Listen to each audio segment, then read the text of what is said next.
तेजस्वी यादव जब road show कर रहे थे रात के वक्त अपने समर्थकों के साथ जब जा रहे थे तो उनके सामने ही पप्पू यादव जिंदाबाद के नारे तक लगने लग गए। फिर दोनों के समर्थकों में भिड़ंत भी हो गई और वो वाकया भी आपको याद होगा कि किस तरह से तेजस्वी यादव ने भरे मंच से, जब पप्पू यादव जिंदाबाद के नारे उनकी रैली में जनसभा में लगने लगे, तो भरे मंच से उन्होंने ये कह दिया कि अगर हमें वोट नहीं दे सकते हो तो एनडीए को दे देना, लेकिन पप्पू यादव को मत देना। खींच साफ है, गुस्सा साफ है। एक बहुत बड़ी वजह इसके पीछे की ये है कि तेजस्वी यादव का जो वोट बैंक है वही वोट बैंक पप्पू यादव का भी है। वो भी उसी के ऊपर दावा ठोकते हैं और अगर पप्पू यादव का कद ज्यादा बड़ा हो जाता है तो फिर तेजस्वी यादव के भविष्य के लिए यह खतरा हो सकता है।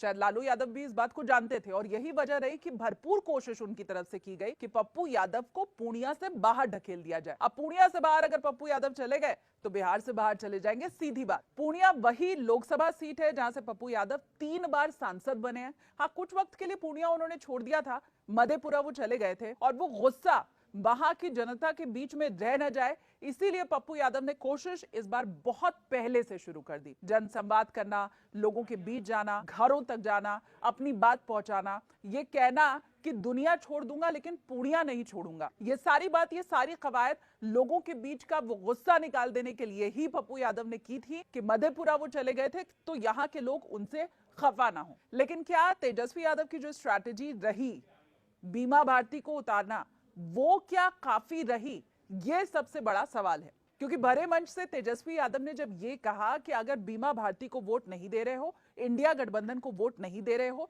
तो फिर एनडीए को वोट दे देना। इसी बात ने, इसी बयान ने पप्पू यादव के कद को और बड़ा कर दिया। देखिए, राजनीति में ये कहते हैं कि अगर आपको अपने दुश्मन बहुत मजबूत दिखाई दे रहा है तो उसे नजरअंदाज करना शुरू कर दो, उसको बहुत ज्यादा तवज्जो दो मत।